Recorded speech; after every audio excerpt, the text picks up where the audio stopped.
During my research for the Ronaldinho Soccer 64 video, I purposely didn't look for other people's vids on the subject.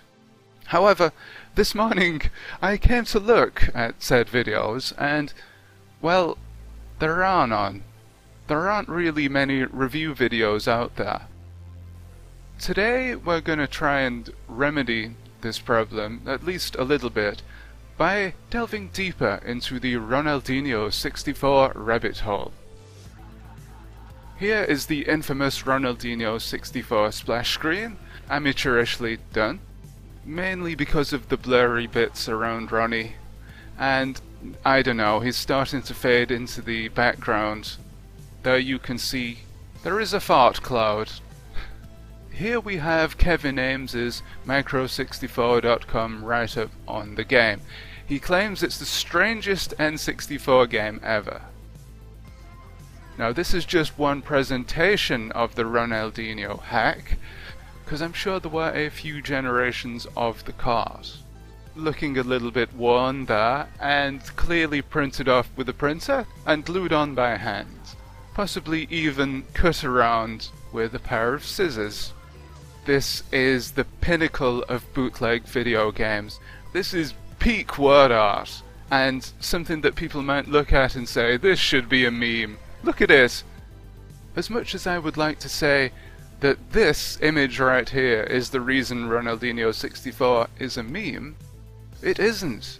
That dubious honor goes to the commentator on this game. Ronaldinho Soccer! Tem chance! Golazo! Golazo! Golazo! Golazo! Golazo! Increíble jugada! Brasil puede recuperar. Escápase.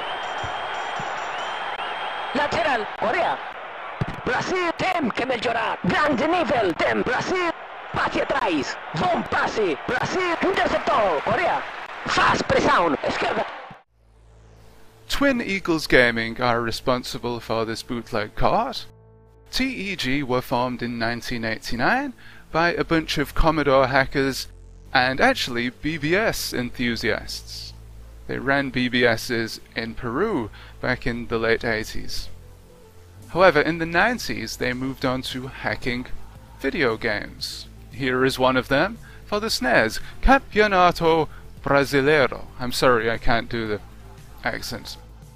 Yes, in Peru, Lobsang Alvites is an absolute legend of the gaming industry.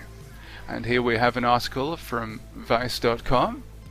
This translation says that Lobsang, also known as Mr. Byte, was a beast of the Commodore 64. The Twin Eagles group made modifications to existing video games, hacks, and so the ISS teams became clubs from countries in South America, and the players actually had real names. So, for people in South America, it was possible to play with localized teams, which, as you can imagine, was an absolute boon for TEG, and they absolutely did corner the market. An interesting tidbit here. Do you know, for example, who is the narrator that was immortalized by the shouts "Grande jogada" and "Forte bomba"? It was the same guy who managed the cartridge sales for TEG. The hacked games were mainly for the SNES and PlayStation, and there was one for the N64, Ronaldinho Soccer. In hindsight, they just gloss over stuff like this. But, in actuality, the hacking of Nintendo 64 cartridges was really quite rare, especially for the time. In Europe and North America, if you did something like Ronaldinho 64, you would have been sued to oblivion. But in South America, things were a bit more lax. Okay, so here is an excellent article on Polygon.com, which I do recommend you go and read. The daily routine of the group was to receive games from other countries, mostly Europe, crack them and send them to local stores in Lima, or sell them through ads in the classified section of the newspaper. And through this, they became massively famous. The first copyright law in Peru was passed in 1995 after TEG had been cracking games for the C64 for several years. This change led to increased police activity and raids on software pirates, and Mr. Bytes returned to making original games.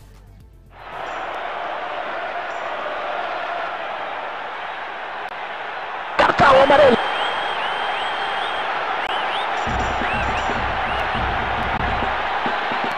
So exactly how rare is the Ronaldinho 64 cartridge? As it happens, quite rare indeed. Here is a presentation by Mike Ryan and John McMaster, who talk about reverse engineering and cloning a 20-year-old copy protection chip for the N64. So here's an actual game cartridge. This is a legitimate one. So the chip on the left is the lockout chip. It looks exactly the same. They're made by Sharp. It's just the more modern iteration, I suppose. Now I should say, unlike the older Nintendo stuff, instead of having very widespread pirate chips, this pirate game is actually very, very, very rare. If you actually have one of these and you're willing to donate in the name of science, we'd actually really like to see what's inside those. There's a very small number of pirate games made in Hong Kong that have this chip, and we have very little information about the history of this pirated SIC. So again, please let us know if you have any leads on these. This is NESworld.com, which talks about N64 pirate cartridges. There are only 9 entries in this list currently. That's not to say there are only 9 pirate cartridges out there, but we only have 9 in this list. And we can see that Ronaldinho Soccer is one of them. Interestingly, it has an internal CIC, a pirate CIC, and works just like a normal card, which means you can stick it in your, I think, North American N64 and it'll work without a converter, whereas this other stuff, like, for example, the pirated version of ISS-64, requires something like the N64 passport.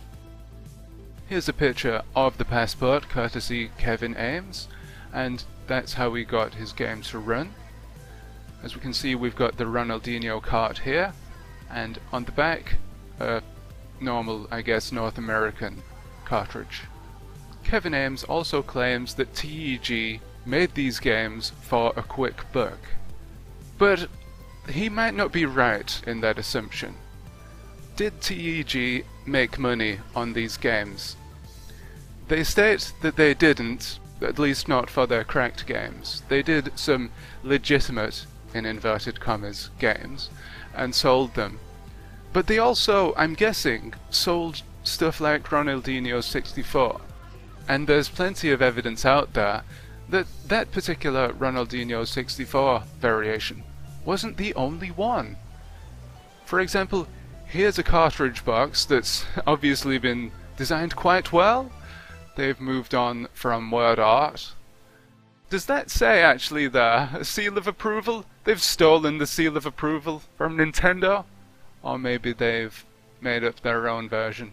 You can see the sellotape on the right there. Yes. Now, this box proudly claims that this version is in Portuguese. The text at the bottom here says, with teams from the First Division. So, with teams from the Brazilian First Division, we can assume. Here is the cart itself. Looking a little bit dog-eared. Maybe printed on slightly better quality paper than the previous cart we saw. And this seems to confirm that, yeah, this version of the game, which I don't think we have a ROM dumped for, had teams from the Brazilian First Division. That, I assume, is the Brazilian localization. And I don't think we've seen footage of that yet. I would love to see that surface. If anybody out there viewing this has access to that, please do link me to it, or upload it. In my video, I claimed that there never was a Ronaldinho 64 1.1, but maybe this is, and quite possibly there was a 1.2 and a 1.3. There's no trace of this on the TEG website, but they could exist, who knows. TEG would have these underground copy parties where they would meet up and distribute software, so maybe they did special versions of the Ronaldinho cartridge for those events. So here's another interesting card. We have another sticker, and that's pasted over the top of an existing sticker of a previous hack, I would assume. But yeah, that's another variation that exists out there. And here we actually have a different Ronaldinho. And this is probably a good time for me to explain the whole Ronaldinho confusion. Kevin Ames brings it up in his Micro64 article, that the guy on the front of the original Ronaldinho 64 is not Ronaldinho. It's actually Ronaldo. However, this was released in 1998, and back then, Ronaldo used to be known as Ronaldinho. Ronaldinho means little Ronaldo, and there already was another Ronaldo who they would call Ronaldo, or Big Ronaldo, or something like that. However, later on, Ronaldinho came to prominence, a different dude altogether. History sorts Ronaldinho and Ronaldo into their own separate boxes, but back then, I guess their namings were fluid. And by the time this cartridge came out, there was a new Ronaldinho, and he was the new star of the game. Oh, here we go. It seems that the last picture we saw, with Ronaldinho on the front, is a reproduction cart, courtesy Vintex 64, and here's the proof. This one says Vintex64.com on the back. And before we wrap up, I thought I would include a couple of things that I found on the forums. Not necessarily reliable sources, but quite interesting to read nonetheless. Here's a discussion from 2019 about modded N64 games bricking your console. This dude, Odin Games, says, I had 3 pirate cartridges, and the only one I bought is an ISS64 hack called Ronaldinho 64, and it works without an adapter.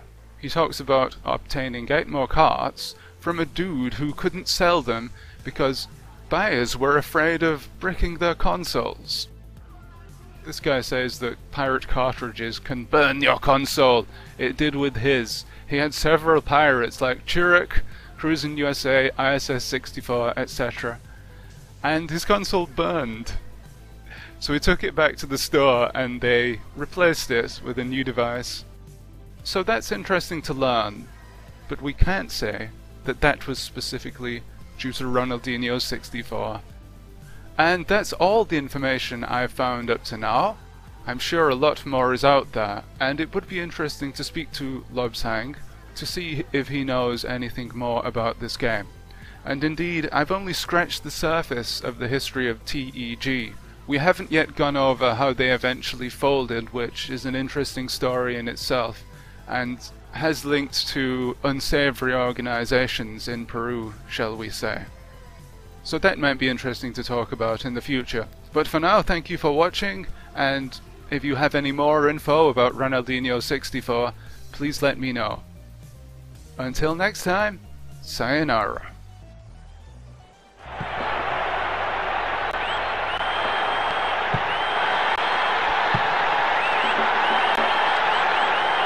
Buon giocata!